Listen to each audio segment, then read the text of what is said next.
Hey guys, welcome to another edition of Realtor Ramblings from the car. I am headed to Clayton for home inspection this morning. I attend all of my buyers' home inspections. I know some agents don't for various reasons. I like to be on site for the home inspections though, whether for my clients, if they're there, or this one's not going to be there. But I thought this was a good opportunity to talk about home inspections, whether you're buying or you're selling, things to look for. For my sellers, I always tell them to open up the cabinets in the bathrooms, in the kitchen, run some water, and just double check for leaks, especially if it's an area that doesn't get a whole lot of use. It's good to run that water once a week or so, but check for leaks because that is very common. We find that often. Secondly, check your GFCIs. If your home is older, it may not have them, and that will be called on the inspection more than likely.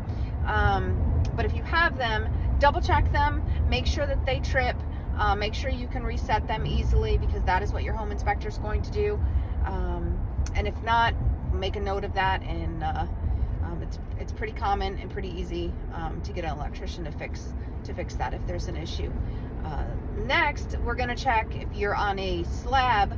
You don't have to worry about this step, but if you're on a crawl space, open up that crawl. I know we probably don't go down there. I don't go in my crawl space at all. I try not to. Go down there, make sure the light works, make sure that you have a light bulb that's working down there, because that gets called quite a bit.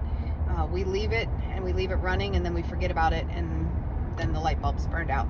So check that the light bulb is working down there, and that there's no standing water. Signs of any disturbance of your vapor barrier, if you have one, it's not ripped, your insulation's not falling down, you don't see any standing water or anything like that, any signs of critters. And then we're going to go up into the attic, pull down attic. Again, check your light bulb, make sure that that is working, and that the inspector can see up there. And up there, we're going to look for signs of water as well, especially around your roof boots, because those tend to be the first parts that show the signs. So check for water, any kind of damage up there. Again, some insulation that's disturbed, whether it be by critters or whatever. So those are some common things that we're looking at during a home inspection. There's a whole long list of them, but those are the most common ones that I find.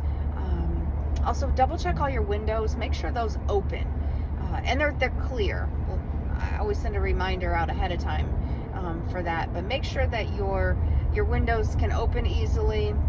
That'll get flagged on a home inspection if they can't open the windows.